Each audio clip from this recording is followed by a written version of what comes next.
You turn my sixes to nines.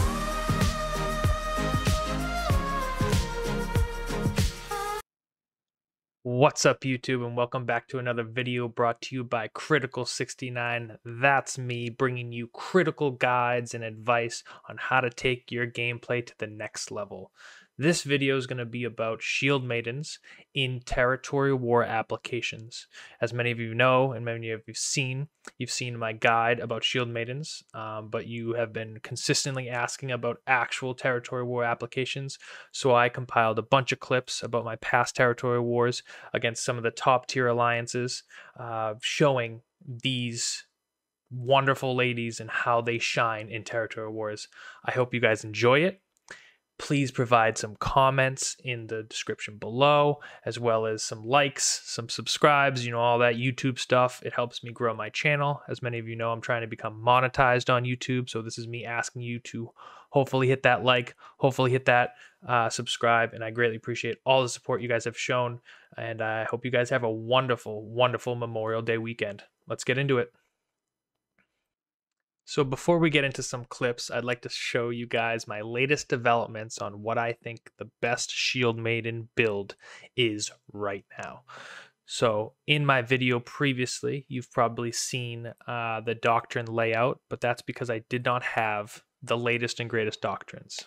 The best Doctrines to use for these as of right now is the reduction on Guardian, the reduction on Freya's charge, the block and the block recovery, as well as the 100 defenses across the board.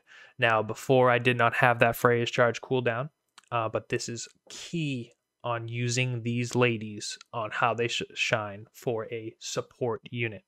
Now for Veterancy lines, you're going to want to split these. Now, this is a shock to many people. They're like, oh, why didn't you go all top? Oh, why didn't you go all bottom?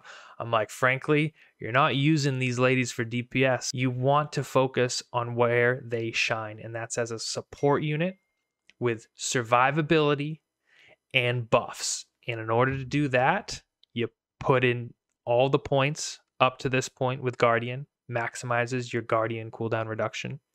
And it also maximizes your Freya's charge. That's your damage buff. Now, once you get past that point, you have a decision to make. I think going bottom is better. This doesn't matter. This movement speed is insane.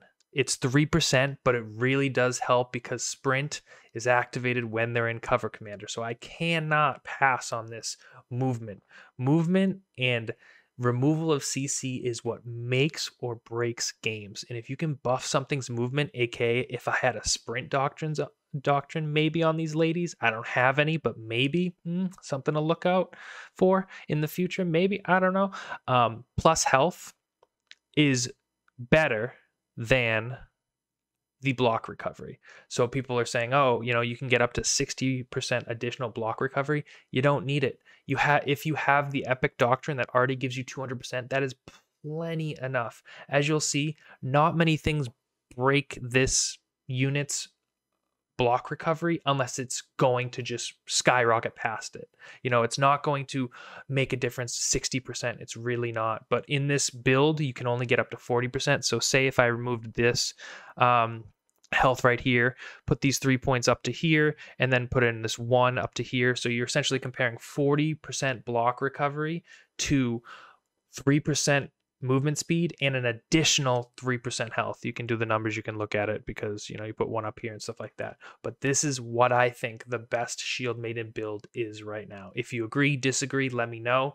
I'm just curious to hear your input, but I've told everyone this, and I really think this is how this unit should be built. For this clip, you're going to see my usage of Shieldmaidens against Unbroken on the defensive Chrystanthus. Now, as you can see here, my main focus of using these Shieldmaidens is buffing the units. We have a kill box right here that is on home point, and they're consistently shelling with war rockets and falconetti and mortars. And my job is to watch the sky pretty much and make sure that when things impact, the damage impacts, that I'm buffing the rest of the units that are in the kill box. You're going to see me running the Shieldmaidens on cover commander for speed. But this is just a small clip of properly using Shieldmaidens to try and buff the rest of the units that are around them in order to provide survivability for those units. Now, I don't hit it every time.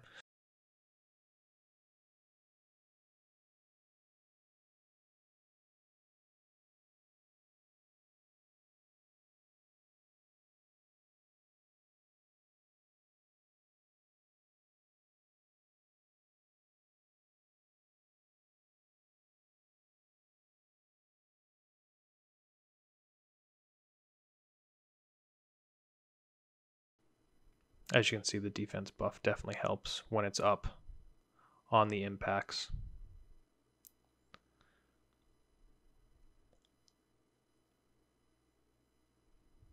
These units are, even if we had a longsword in here, it would provide survivability.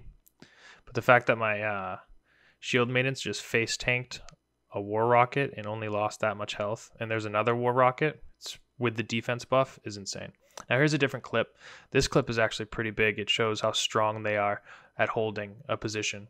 So as you can see, I'm the only unit face tanking Pajzsok, face tanking Hussar charges, face tanking Keshig charges, face tanking Imp Walk, and it allows my team to get onto point in time. So I pretty much just saved that breach push. Now in this last clip, it's going to be another defense. I think we had 2 defenses of Chrystanthus where I used my Shieldmaidens. And this one, I'm more focusing on cycling between the front and the back. The previous clips were pretty much just the front. So you can watch this. The cover commander with Shieldmaidens is insane. They secretly have sprint active, so make sure you're always running your Shieldmaidens in cover commander. And then as you can see, I'm just cycling back and forth.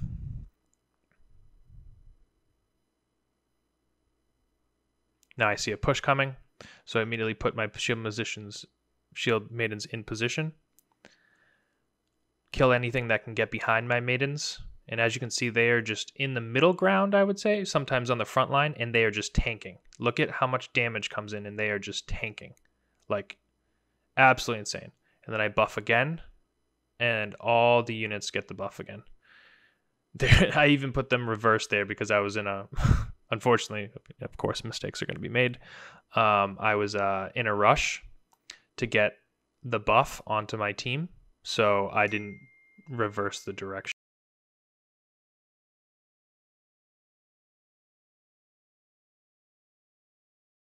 And this is a pretty crazy hold, to be honest. As you can see, I have plenty of support from the rest of my team. We have an Imp Walk, we have 2 40s, we have the default unit, what are those, Man-at-Arms. Here, I should have kept my guys braced here, unfortunately, but I immediately get them back in. I switch to buff attack because I realize that we are winning the fight, and giving the 40s and the stalwarts a little bit more is better. And then this is when Shieldmaidens really shine. Look at them just stand on the front line, survive a Hussar charge, and then look, an Imp Walk comes in. None of them are getting knocked down, and it completely protects the back. Besides the right side, obviously, because the 40s are getting hit. But then I keep pushing. I push right up to the Pajzsok, and unfortunately this Maul got some unchecked. And then I knew we were losing this fight, so I throw in my maidens, because as soon as you know the fight's being lost, or your maidens are going to go down because they don't have the defense buff, then you want to use your more aggressive Freya's charge. Now in this clip, this is going to be our defense of Arany. And so just some wall control right here, which is pretty cool. Fortunately, I recently changed my keybinds, so all my skills are off, and I didn't realize it. This was my first attack back. I was doing some testing with some different keybinds, but that's fine. I definitely whiffed there for my skills, but I still maintained my Shieldmaidens. Buffing the Silidars, keeping the Silidars alive, stuff like that. This is a longer clip, so I may not be speaking during the whole entire clip, but this is my involvement in the defense of Arany, and I believe this was against Empyrean. The previous defenses were against Essence, but I don't think I have any good clips of that for Shieldmaidens.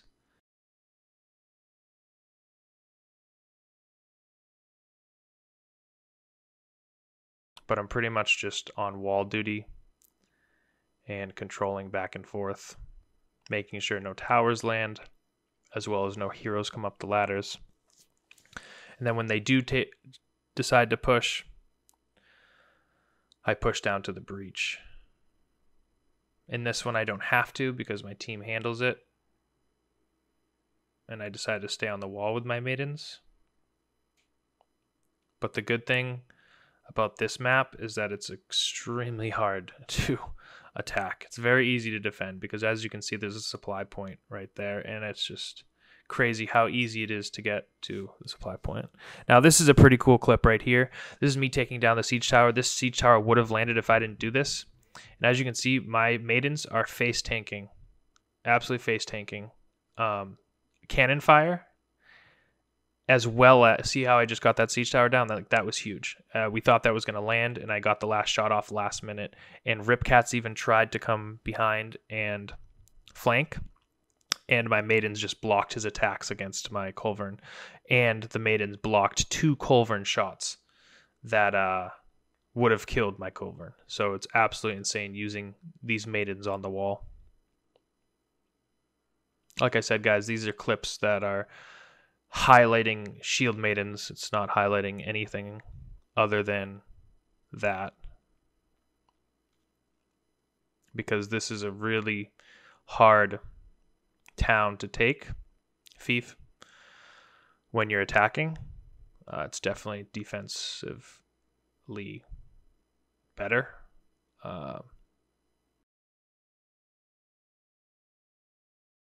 The supply point is right there around the corner, so even if I lose my maidens, I can always just pull cav, which is beautiful. Having a supply right next to a breach is insanely overpowered for defense, so I definitely felt it from an attacker standpoint when I was watching Essence and Empyrean just smash their head against this. So now I see a larger push on breach, and the stalwarts are going down, and the Silidars. So I'm like, all right, I need to buff them. And so I provide the defensive buff. I'm not sure if that one landed, unfortunately. I think I put that in the wrong place. But as you can see, even killing heroes, this is a short sword, and I almost took him down. If the throw didn't land like that, then it would have been beautiful. But this is a beautiful buff. See how they all glow? They all just got that buff. It wasn't necessarily needed because we were winning the push, but it still is insane how effective this defensive Guardian buff is. And then I just come in here and I do a little help to clean up because my maidens are so fast that they can get to anywhere. We do see some point capping on X, but we pretty much had that under control. Again, I use my maidens right here to attempt to DPS this guy. And then I immediately, after coming out of that grab, I push my maidens forward to use their Guardian buff on the units that are fighting other units. And then I switch over and I use the attack because I know that we're not getting any...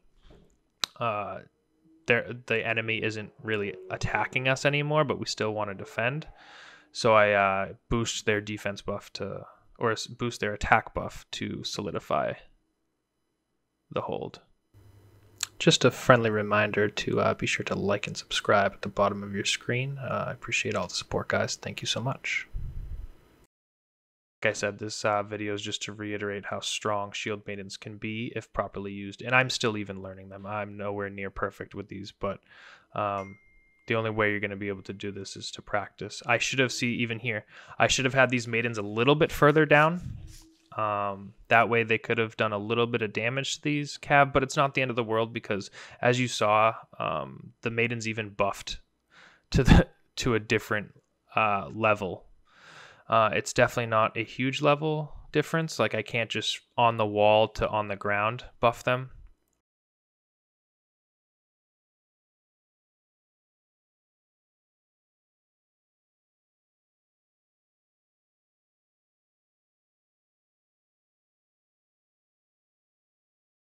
Now, this is pretty cool. So I see Namkhans, and watch how strong these maidens are against Namkhans.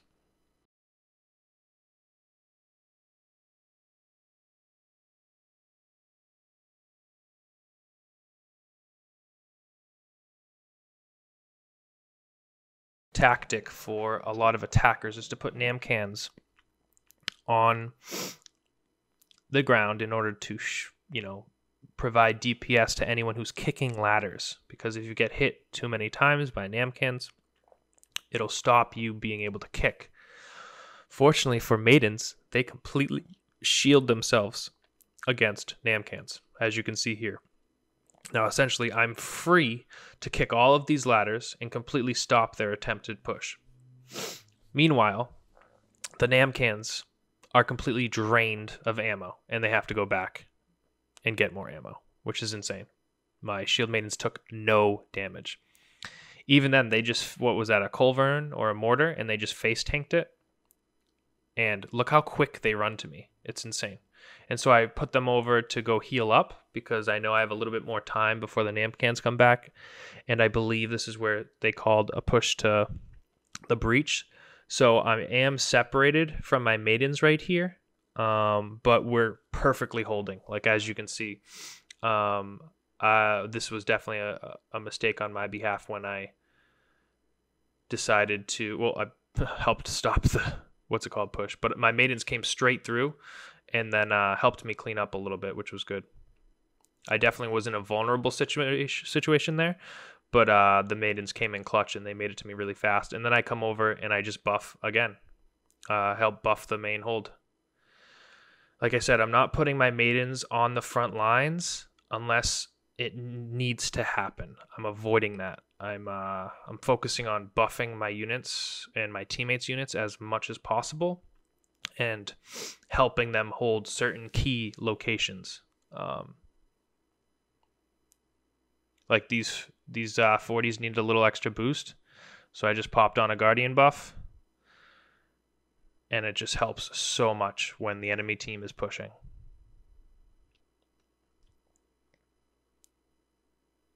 And just a reminder, keep those maidens in cover, Commander. They have sprint active while they're doing it. It's insane. And then I just cycle back to the wall pretty much.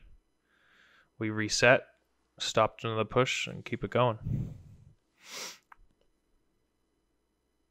That's all I'm doing. I'm playing unit support. And it's really strong. It really is. It helps the team. It helps myself with learning how to use them, which is great. And the only way you're going to get better with them is practice, guys. So I suggest using them in, unfortunately you got to test it in sieges, but try to run a 5-man siege, and then you can get down, how long it takes for the maidens to get to you, how long the buff takes to activate. And all I'm doing is policing the walls.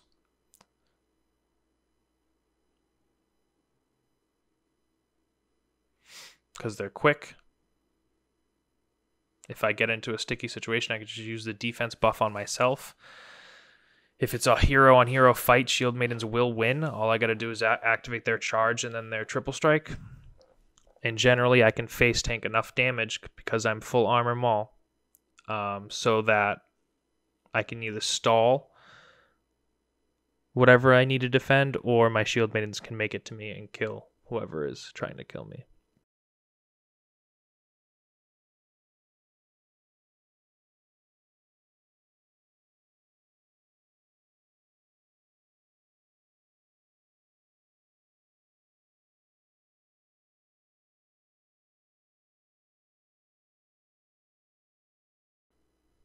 So this was actually interesting. I started to notice something. I didn't know this. So Shieldmaidens, when a hero is climbing up a ladder, they start to DPS that hero when they get to the top. I know a few units do this, but I did not know Shieldmaidens do that. So you're going to see in the next couple seconds, I would say, I run over here It's a 2v1. This musket dies. I didn't make it in time, unfortunately, but I did successfully grab, which was weird because he did dodge, but I grabbed Ripcats, which was huge because Ripcats is a scary musket. Vorik is really good as well. So I fortunately got lucky and I got a grab off on one of those.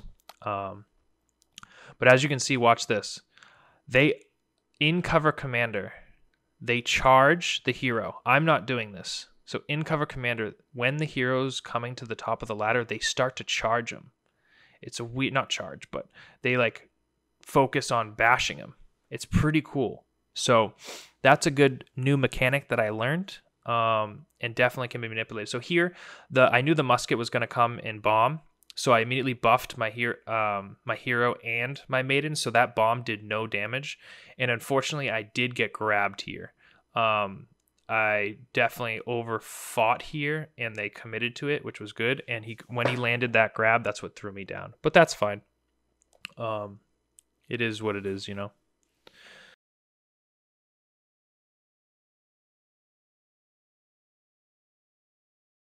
So here, this is the attack on Ratot Var that we decided to do last minute. This is just a clip of me yeeting Liaos into the fight. This was before the Liao, or kind of Liao nerf, the Liao change that happened recently. But I just yeet them in, and then I immediately go get my maidens because I realize that this is going to be no longer a cav fight, and we got to bring some infantry in. So I bring in my maidens and watch the work that my maidens do here. It's crazy between the ability to tank and the ability to DPS. So right here, something I need to work on is if I knew all that cav was coming through, I would have used my damage buff there, but that's fine. So I move my Shieldmaidens up, and they're in cover commander, but on cooldown, I am cycling Guardian. And look at them on the front lines, just tanking, absolutely tanking damage. And then the best part is that it allows my team to push through, and then I can just recycle the buff and we can push again. Like here, boom, buff. They were supposed to be in Guardian, but they weren't. So I started XVing them, and then I charged them here to give my team but look how they're still alive. I don't even know how they're still alive. I couldn't believe how long they lasted in this fight. Like, yes, there's a lot of flame and CC and stuff like that, but they were on the front lines tanking damage for an extremely long amount of time. And at this point, we are capping home. And so every second counts. No more flanks. No more flanks. We're doing head on, Toggle. Get in there. Just stand on it. Stand on it. Stand on it. Nice work, Toggle. You just fucking work. Nice one, Toggle. Fucking keep doing this shit. Stay on it. Right. Stay on this point. We're gonna win this. We're gonna win this. Just keep fucking bodying them. Everybody's spawning on home, and we're just gonna keep bodying these kids. Keep going. Stand on it. Stand on it. Stand on it. Holy shit! Finally. Good work. We're gonna win this shit. Nice job, boys. Yeah.